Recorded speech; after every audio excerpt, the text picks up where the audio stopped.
All right, welcome to the third of three training pieces that were presented to us by the U.S. Census Bureau. We're inviting back today Mac and Meredith, who are going to talk to us about making sense of the American Communities Survey. And I won't take up any more of your time. I think today, who are we starting off with? Mac. All right. So, Mac, if you'd like to tee us up with who you are, how you represent, and then we can get into our content here. Thank you so much, Lawrence and team. Again, thank you for inviting us to conduct today's data training, which would be about making sense of the American Community Survey. My name is Mac Trees, and I am a data dissemination specialist from the U.S. Census Bureau. I'm also joined by my colleague, Meredith Maxwell. We want to welcome both the new or returning participants to this webinar.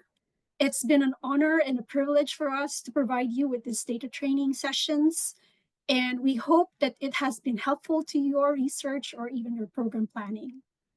So before we begin, we wanted to let you know that we do welcome your questions as they are very important. So feel free to write them into the chat box if you have any, and we will go through them during the Q&A portion or throughout the session, as Meredith will be monitoring the chat box as well. Also, a copy of this presentation will be made available to you within the next 24 to 48 hours. But at this point, we'll be turning off our video camera just so that we can help with any bandwidth issues. All right, so as data dissemination specialists, Meredith and I are part of the Bureau's Data Dissemination and Training branch. You can think of us as data educators, and our main role really is to help you become more familiar with the available census data, as well as to train you in accessing these types of data sets through a variety of tools that we have. So we do have what we call Census Academy, which is within our census.gov site, which offers you many resources, including a self-study video or how-to videos, which are the data gems. These are short 5-minute videos, and they are very simple and easy to follow. One of my favorite resources, and in fact, Meredith produces some of the data gems that we have. We also have complete courses, if that is of interest, on various data topics, which would allow you to learn at your own pace. Feel free to visit our site at census.gov/academy, and you can view all of these resources. Of course, having live trainings such as this is what we really love to do, which allows us more interaction and basically one of the best ways for you to learn. All of these sessions are offered for free. So we welcome any interest in further developing any of the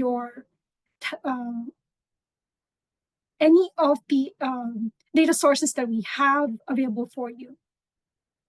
So for today's webinar, we'll be covering an overview of the basics of the American Community Survey. We also want you to become more familiar with the available data tables, profiles, as well as the release schedules for the American Community Survey, or sometimes what we call ACS. And then we'll take you through a couple of best practices on when to best use the 1-year versus the 5-year estimates. And then I'll turn it over to Meredith on how you could access ACS through data.census.gov. All right, we'll quickly go through a brief overview again of the ACS. It is the premier source of detailed information about the nation's people and housing. It is an ongoing survey which sends out approximately mailings to 3.5 million addresses annually, or about 295 addresses each month. The ACS produces annual social, economic, housing, and demographic estimates for communities throughout the US, as well as Puerto Rico. It covers more than 40 plus topics and collects detailed information, which was previously collected by the decennial census each decade, and helps to inform how federal funds are distributed each year, supporting more than 300 federal government uses.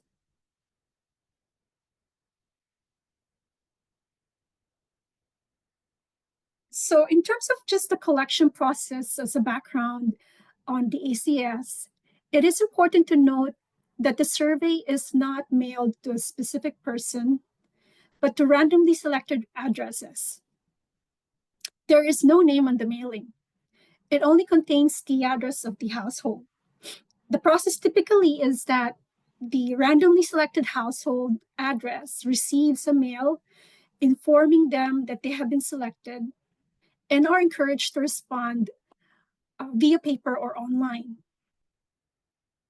The households that receive the ACS can respond, as I mentioned, online or by mail, or with a field representative through a computer assisted interviewing. The first phase includes a mailed-in invitation to respond online. If the household does not respond, a paper questionnaire is then sent to complete and returned by mail. The self-response phase lasts about 8 weeks, and a household can receive up to 5 mailings asking them to respond to the survey. For those addresses that we don't receive any response or are unmailable, the Census Bureau will select a subsample of these addresses for computer-assisted interviewing. This is called a non-response follow phase and lasts about 4 weeks.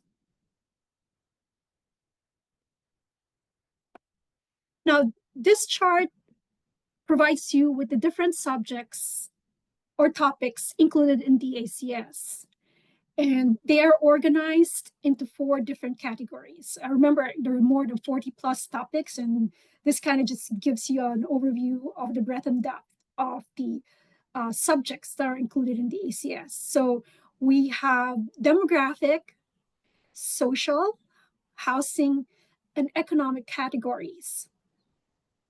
You will see under the social category, it has the greatest number of topics, including educational attainment, languages spoken at home, and ancestry.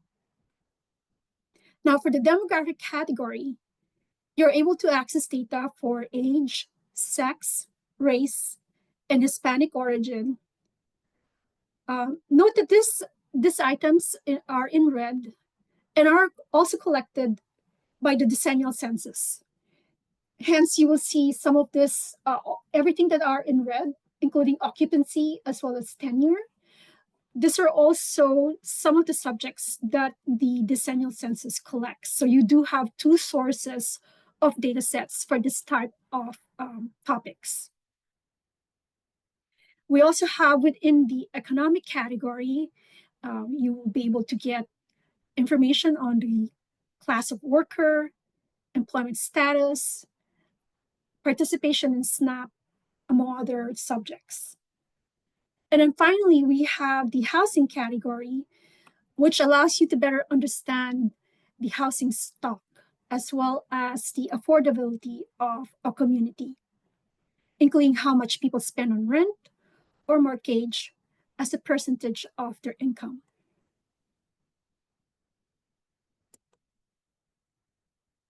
Another important thing to note about the ACS is also understanding the geography or the hierarchy of geography entities within the ACS. So for reporting purposes, the Census Bureau divides the nation into 2 main types of geographic areas. We have what we call the legal and statistical. So legal areas are defined specifically by law and include state, local, and tribal government units. And some specially defined administrative areas like congressional districts. And then we have statistical areas, which are defined directly by the Census Bureau, and state, regional, or local authorities for purposes of presenting data. So basically, the Bureau works with different government agencies to provide this, to define the statistical area. Examples of the statistical areas include census designated places, the census tracts, which is the most popular ones, urban areas, as well as metropolitan statistical areas. Now, the geographic areas are organized in hierarchy, as you can see in this chart. Basically, larger units, such as the states, include smaller units, such as counties, census tracts, and block groups. So basically, what you will see here in the main spine is what I was mentioning or referring to. And this structure is derived from legal, administrative, or aerial relationships of the entities. However, we do know that some geographies cross over boundaries. And that's why you will see some of them in the periphery here. So for instance, we know that like school districts may cross over tracts or cities. So this just kind of gives you an idea of how the hierarchy works within the census geography or geographic areas. For the American Community Survey, the block groups right here at the bottom are the lowest or smallest level of geography that is published. The block group data are only available in the ACS 5-year data products. However, if you wanted to get down to the block level, that is only ever available through the decennial census.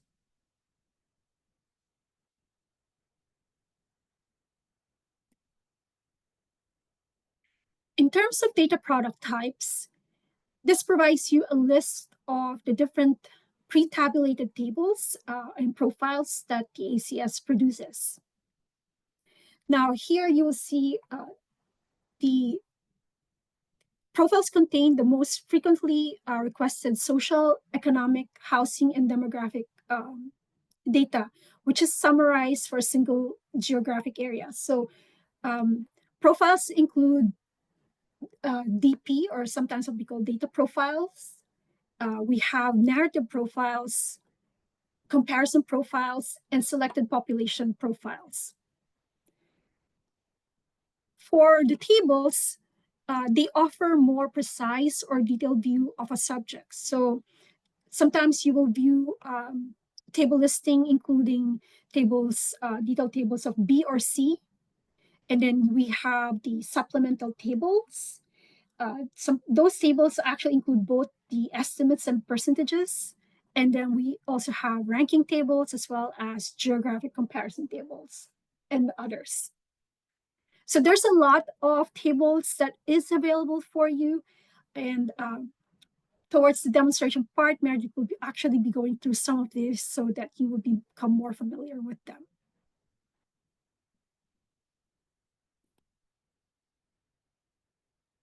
In terms of data releases, we do have the most recent release that we have is the 2023. And then coming up for the 2024, this is basically the schedule that the ACS follows. Typically, the 1-year estimates come out in September. And then the 5-year estimates usually come out annually towards the month of December. So for 2024, we are estimating 1-year data release will be coming out by September 11. And then we do have the public use microdata files or PUMS files coming out in October together with the 1-year supplemental release, as well as the, as I mentioned, for 5-year data release, this is where you will get more of the detailed information, especially that goes down to the lowest level of geography, which we said earlier, which is the block groups. So that will come out by December of this year.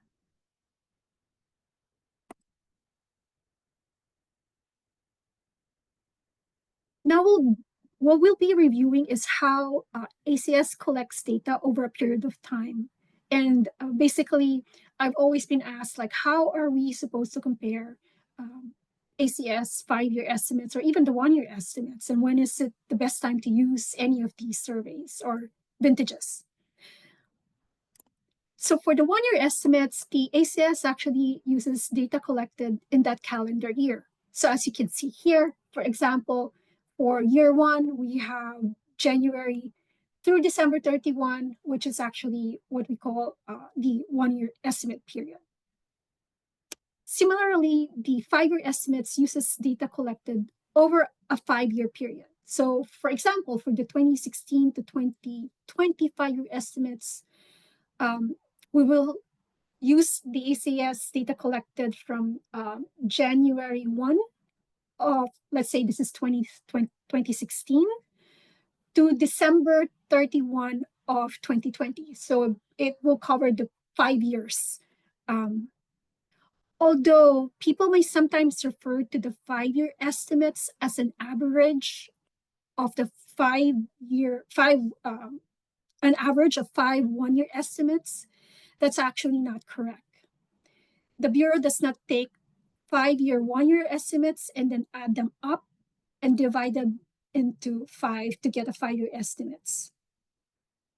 Rather, the Bureau collects the data for the 5 years. They are pulled together, weighted, and processed as a whole data set to take advantage of the larger number of records.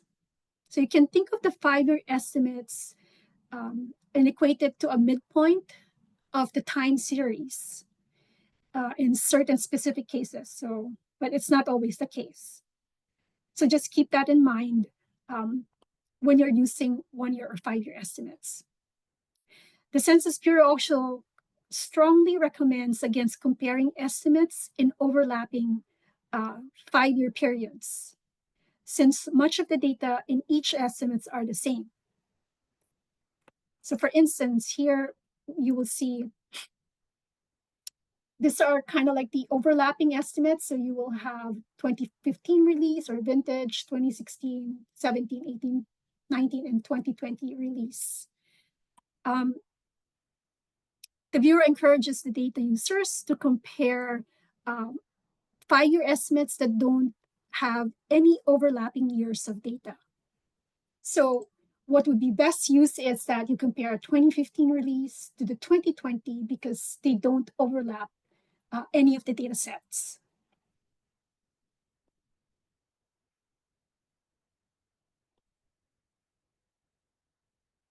With that, we will now move on to the data tools and resources. And if you would like to follow along, you can go ahead and open up your browser to census.gov. The preferred browser is Chrome, but Edge or Firefox will also be good. So here, I will turn it over to Meredith to go through how to access the ACS tables that we covered earlier. Meredith? Thank you so much, Mac. Great job. As Mac mentioned, we're going to cover a few data tools and resources. Again, just to reiterate, if you're following along, if you're doing the drills with us, as we go through census.gov and data.census.gov, the preferred browser is Chrome, but Edge and Firefox also work, whatever works best for you. Okay, so let's look at some of the data sets via ACS tables. Or let's look at some of the ACS tables and data sets available via data.census.gov. And before we get there, just want to let you know that data.census.gov is the primary platform to access data and digital content from the Census Bureau. You should be able to find tables, build maps, generate data profiles, and curate your search using various filters. It is our most robust data tool to date. And with the robust data tool, you might be wondering, well, what's available? So as Mac mentioned, our most current vintage is 2023, and that goes for the ACS 5-year and the 1-year.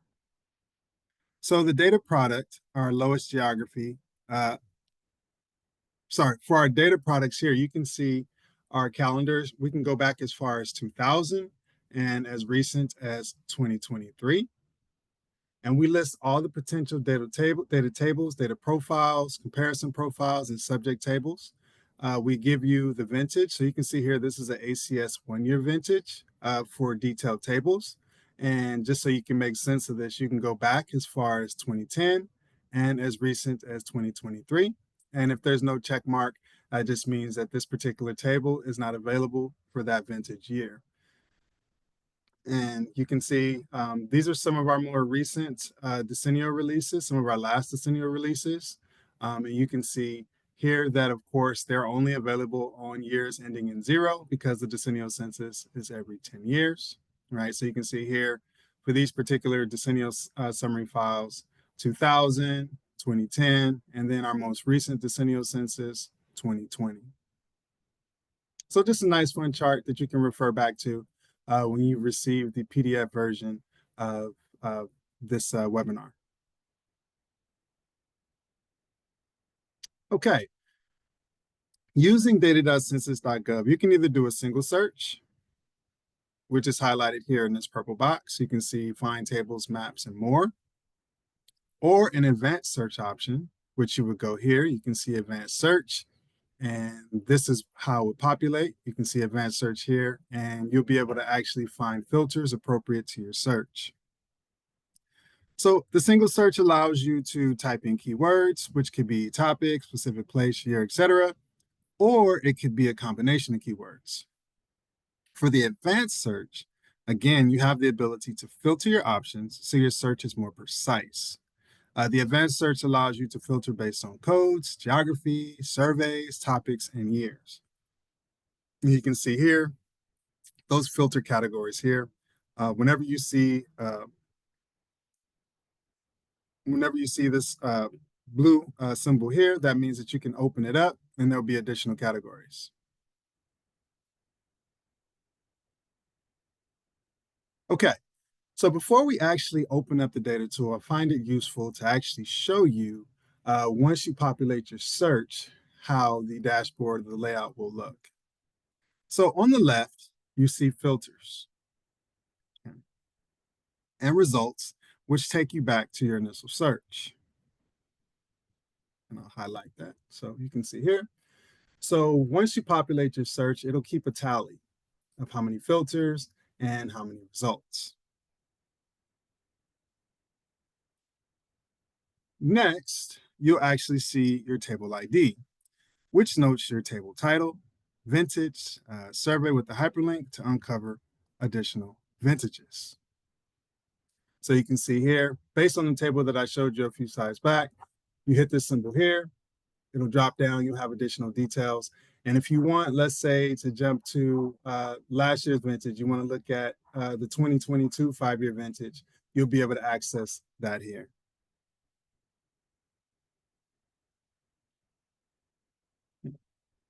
Now, the notes section is key because oftentimes you'll get into this data tool and you'll be wondering where the information is sourced from, or you might need additional details about this particular table, and you'll find that in the notes section, which looks like this. So you can see it gives you the survey and program, which is the American Community Survey, or ACS for short. It gives you the vintage, and it lets you know that you're looking at a 5-year vintage. And it also gives you the table ID, which also corresponds here. And then it gives you a brief definition of this particular table, what's covered. And it also gives you details about margin of error and any symbols that are applicable to this table. Next, you'll see geos. So the geos and the topics, which I'll also highlight here. Oops, sorry, went back too far. So the geos and the topics will correspond with your filters. Okay. So if you populate, let's say 4 cities, all right, you'll have a number 4 here. And if you actually use the topic filter and you use 3 topics, it'll have 3 topics here. For our particular demonstration today, which this table is based off of, we're avoiding the topic filter.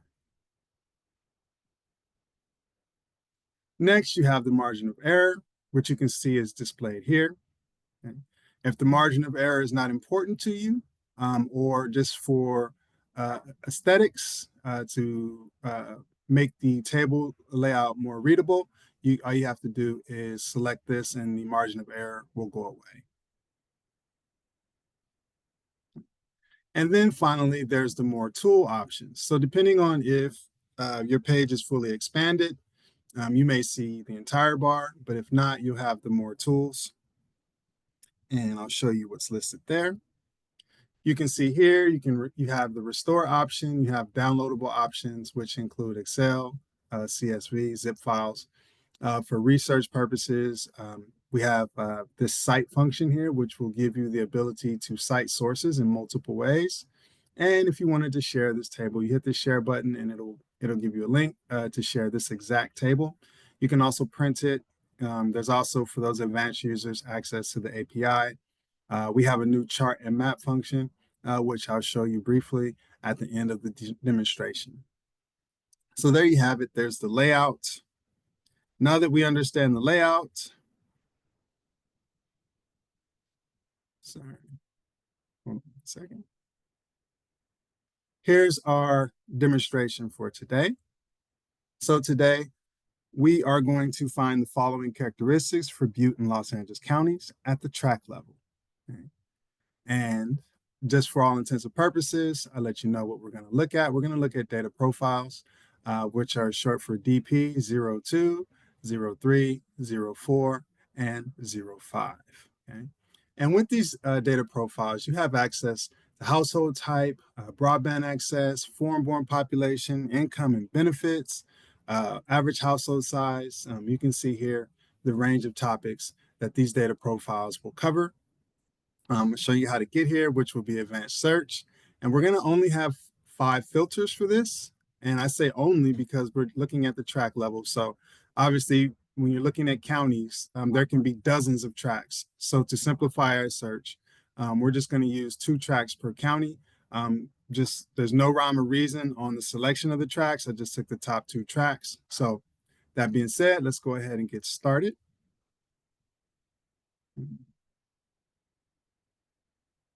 All right, so now we're here at advanced search. Okay. Actually, you know what? Let me show you how to get here. My apologies, I'm moving quickly. All right, so this is the Census Bureau homepage. Okay, and there are several ways to get to data.census.gov. So you can go to data and maps, and then you can go to tools and apps, open it, and the applications are alphabetized, and you can find it that way, or you can go to explore data on data.census.gov. And just a FYI, it'll also say explore data on data.census.gov via data tools and apps. It will not say data.census.gov when you search for it here. So since we're here, we'll just go ahead and select this just so you can see. Takes you directly to the tool. All right, we're going to go to advanced search.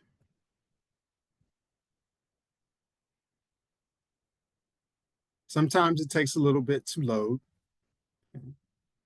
All right, and we know that we want to, for our geography, which I highly recommend you start with, we know that we're interested in census tracts. So you can see here all your different options, and we'll go ahead, select census tract, select this chevron here, and then the tool does a very good job of guiding you to the next step.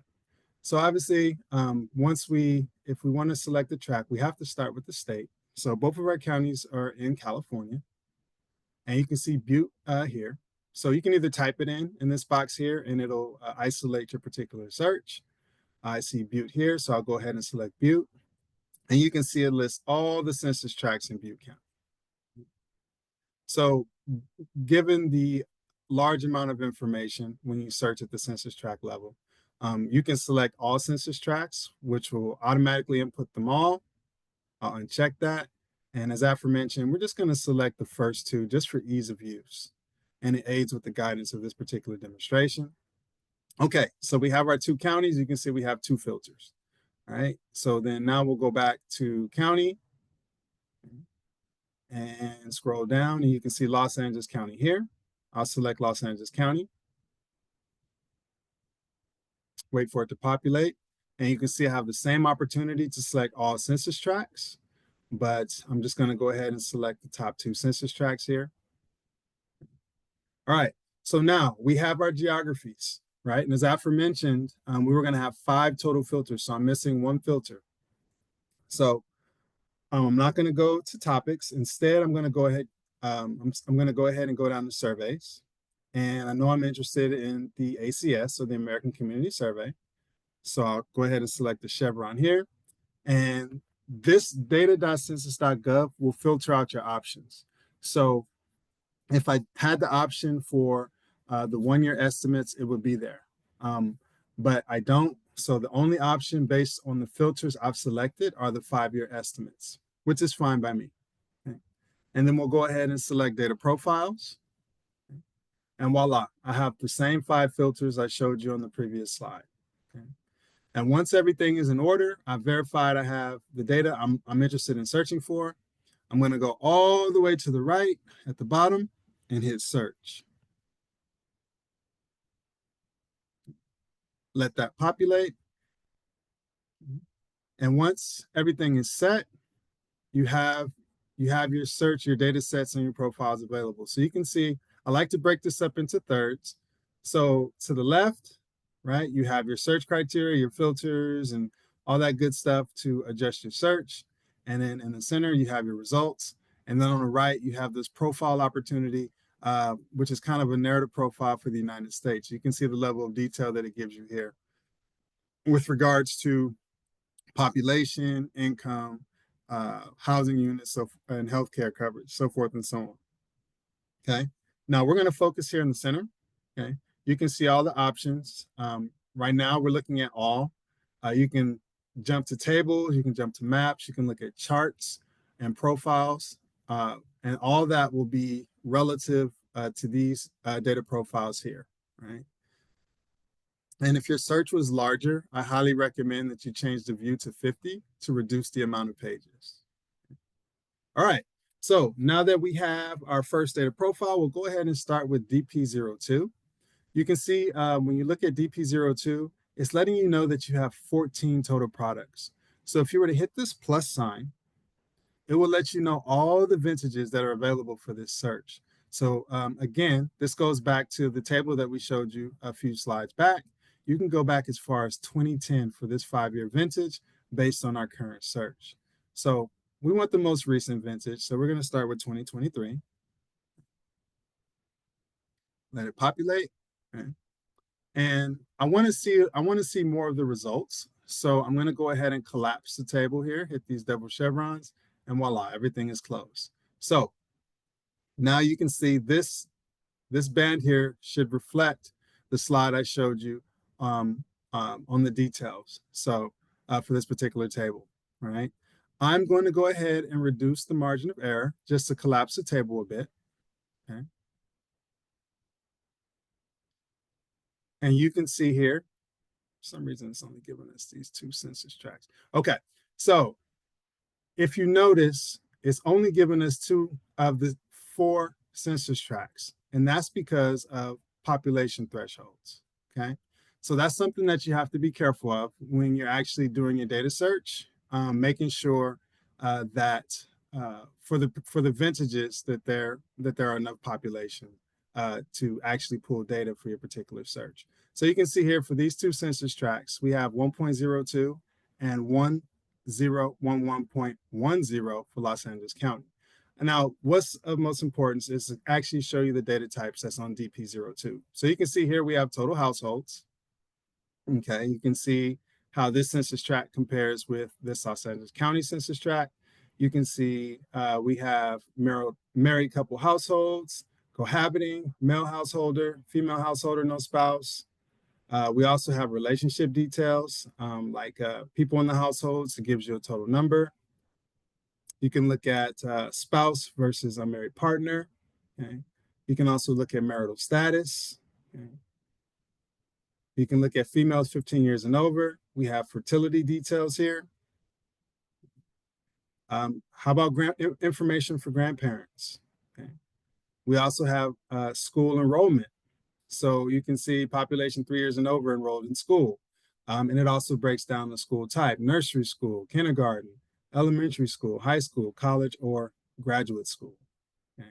And in addition to school enrollment, we have educational attainment. Now, this is going to break it down for various population groups.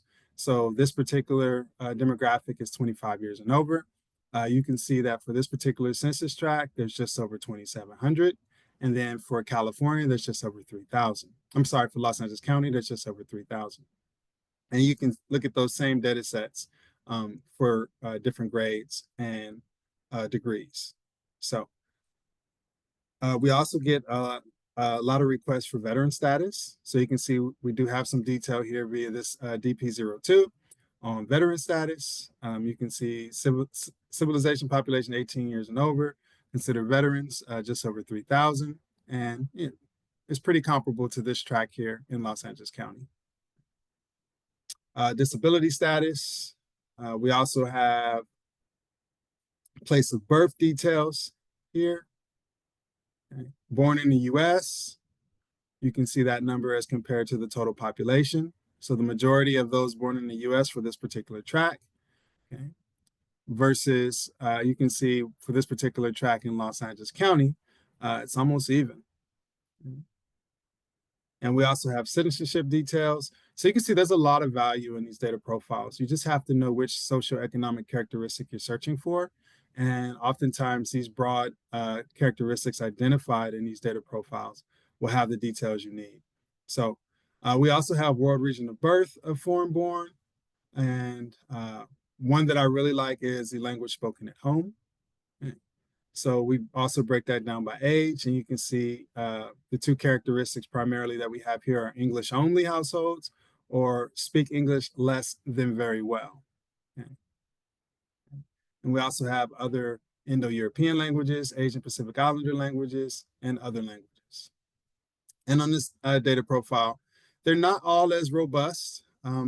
Just again, it just depends on the socioeconomic characteristics that the data profile is highlighting. Another one that we have here is ancestry. Okay, so you can see here that for this particular census tract, the predominant ancestry here, I believe, is German. Just want to make sure.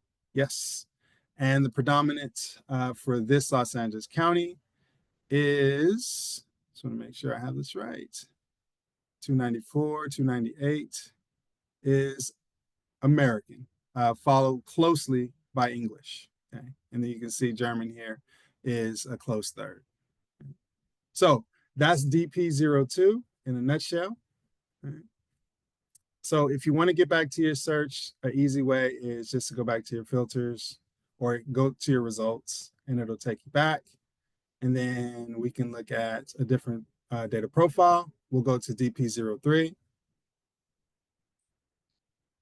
Okay, once I'm here, you can see this one is called selected economic characteristics versus selected social characteristics, which is DP02.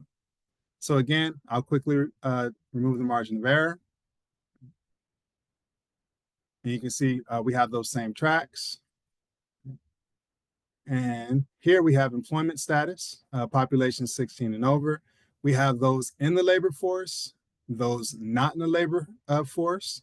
We also provide you with an unemployment rate if available. Okay. You can see here we give you the percentage, so 4.8% here versus 6.9% for this particular track. We also have commuting details, workers 16 and over. Okay, we have the total population for that track, those that drive alone versus those that carpool. So you can see that the majority of the demographics in this census tract drive alone versus carpool. And it seems to be the same for this particular census tract in Los Angeles County. We also have public, those that take public transportation versus walking, okay, other means, and those that work from home. So you can see for Butte County, 373 individuals in this particular tract work from home. Okay. We also have occupation and industry details. So you can see here for those, for the civilian employed population 16 and over, there's a number, and you can see here that management, business, science, and arts occupations is leading the way for both tracks. 861 for Butte, 927 for this census tract in Los Angeles County. All right. And you can get additional industry details here. So you can see that the predominant industry in this particular track is educational services and healthcare and social assistance. And it seems to be the same or in alignment with the county, the census tract in Los Angeles County. So a good opportunity here to find selected economic characteristics. DP03 is another good source. You can also see income and benefits details. Here you can see the median household income, and you can also see the mean household income. Right? So not too much of a disparity. You can see almost 78,000 here for this particular track, and almost 84,000 for this particular, just over 84,000 for this particular track in Los Angeles County. All right. See anything else here I'd like to highlight? You also have food stamp and SNAP details, public assistance information here, those with Social Security, with retirement home. So some fascinating facts that can be found using these data profiles. And again, they're broad, but they can still be valuable statistics depending on what you're electing to search for. Okay. We also have health insurance coverage here. So you can see with health insurance coverage, whether it's private or public, okay? And then those with no health insurance coverage. So you can see that this county in Los Angeles has a higher percentage at 4.2 versus 3.2 of this track in Butte County. Okay. Let's see here. We also have unemployment details here. And if for whatever reason the cell, you should be able to drag it. It's not letting me grab it, but you should be able to grab it here. So I'll grab it up here. Sorry. And you can stretch it out and see what the entire cell. So this is percentage of families and people whose income in the past 12 months is below the poverty level. Right? And again, if you're unsure what a particular characteristic is, you can go up to the notes section and it'll let you know what that X is. So just for all intents and purposes, I'll open it up. So if you see an X, the estimate or margin of error is not applicable or not available. And just X out of it and you can see those details. So again, this will all depend on the census tracts that you select and as it relates to population thresholds. All right, let's see. So I still have this open. I didn't collapse it. So we'll go to the next one, which is DP04. And I hit margin of error. Okay, now we're looking at selected housing characteristics. Okay, so now we have total housing units. And you can see as far as housing units, these two census tracts are competitive. I mean, they're both just nearly 1,700 housing units. So very interesting tracts to compare. You can see vacant housing units. Okay, you can see that this county in Los Angeles is leading the way at 121 versus 68. You can say units and structure. So are they, duplexes or 2 units, 3 or 4 units? Anything over 4 units is considered commercial residential. So you can see a breakdown there. Those that are mobile home, you can see that this particular census tract has quite a bit of mobile homes versus this census tract in Los Angeles County. Okay. You can also get an idea for the age of the homes. Is there a lot of new construction? How old is this particular geography? So you can see built 1939 and earlier, this census tract in Los Angeles County has almost 300 homes that are over 100 years old or approaching 100 years. We even have room counts. So are these homes mostly 2 bedrooms or what's considered a room? But in this particular instance, we're talking about potentially bedrooms or rooms that you can sleep in. Okay. For here, you can see bedrooms. Total rooms, not to confuse, it could be a kitchen, it could be a dining room, could be a living room, and then you have that bedroom count here. Okay. And then you also have housing tenure, which includes owner-occupied, renter-occupied, average household size. Again, if you want to stretch out this particular cell, you can grab it and stretch it there so you can see what fully is entailing. So average household size of owner-occupied unit and average household size of renter-occupied unit. Okay. So you can see here, almost 3 people per census tract. You also have moving details here. They moved into the unit, if there's vehicles available, what type of heating these particular units have. Let's see, anything else here?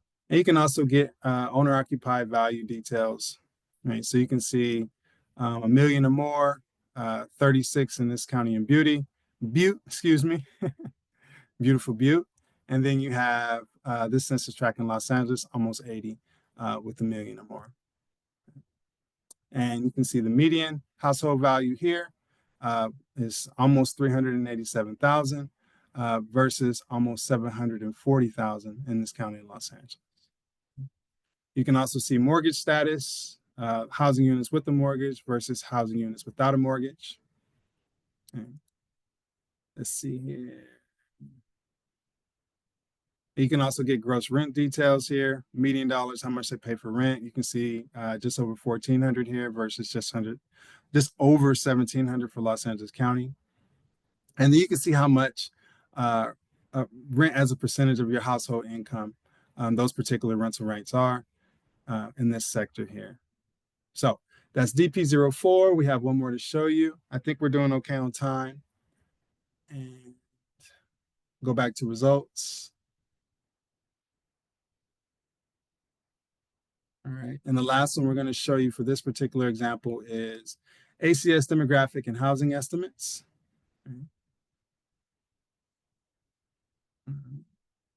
So we have sex and age. So you can see total population here.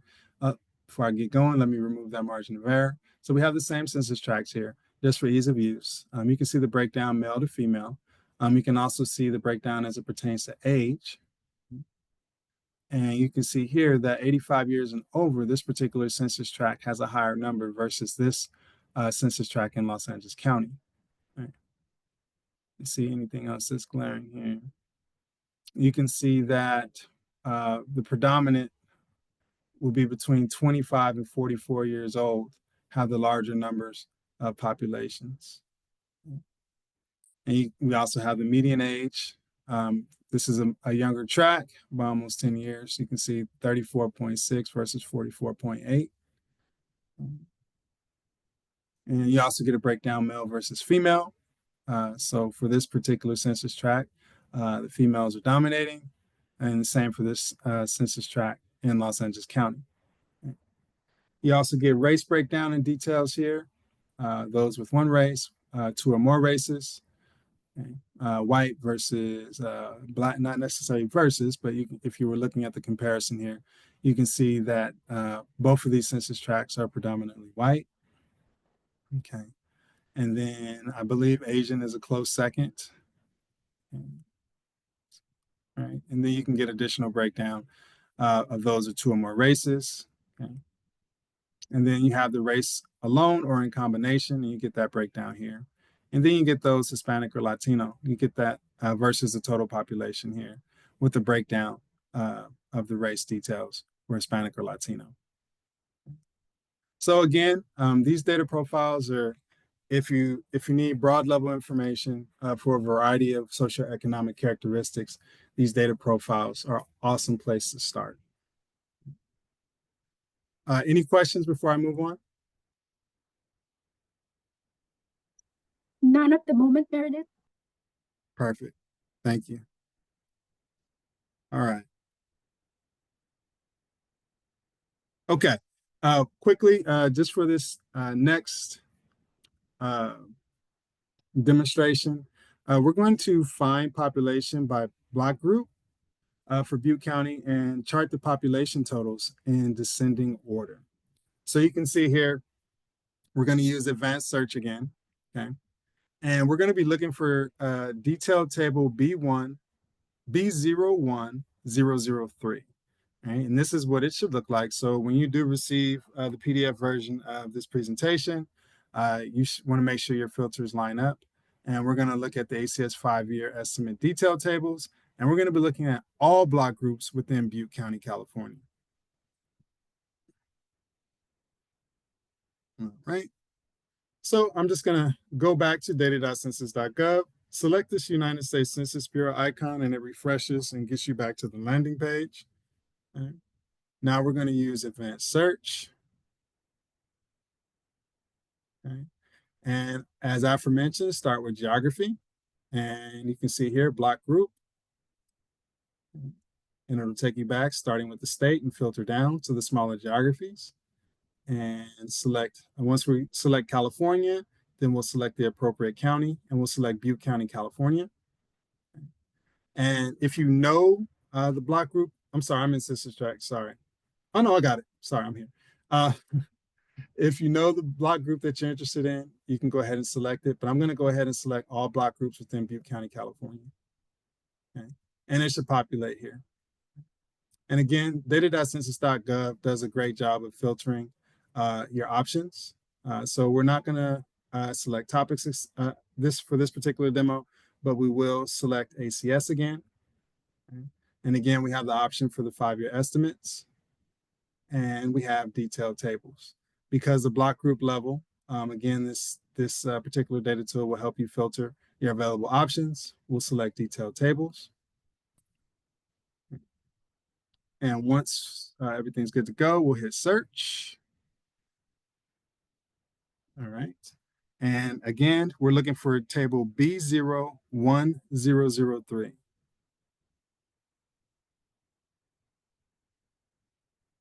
Going to open this up to 50.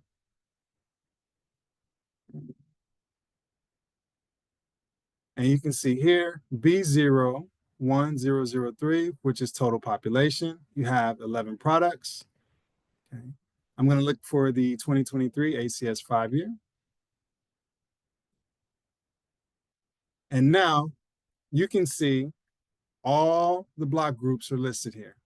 And you can tell you have a large sample size based on the size of your scroll bar here.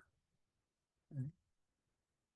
So now, as aforementioned, I kind of want to see, well, which block group has the largest population? So we have a new feature, which is chart. Okay, we also have map. We won't get into this time, but I'll show you the chart filter. Okay. And you can see it begins to populate all the block groups that we selected.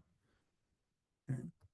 So now, we want to see this in descending order. So we'll go ahead and select descending. And now we have our largest block groups down to the smallest. So you can see the largest block group has a population of 3,207. Okay. You also have additional filters that you can utilize, margin of errors. And again, you have your notes. And from here, you can actually get to the map function as well. So that is a quick overview of data tables, data profiles. Are there any questions?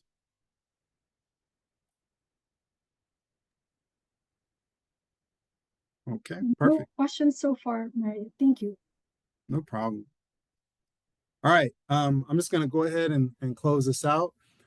As Mac mentioned earlier, this is just a page highlighting some of the data gems that we have.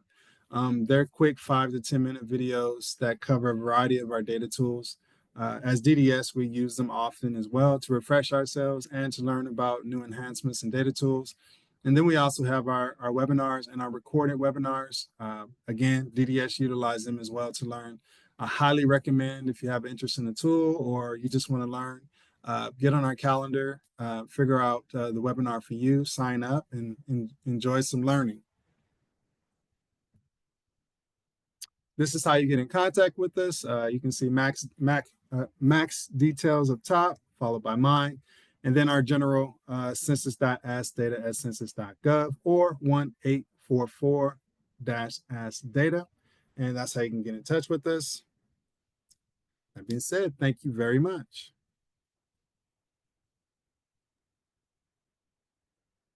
Thank you, Mac and Meredith, for joining us today. Really appreciate your taking the time to give us all that information. And if we do have questions, we'll channel them your way. Thank you so much. Thank you so much. Thank you, guys. All right. Bye-bye. Bye.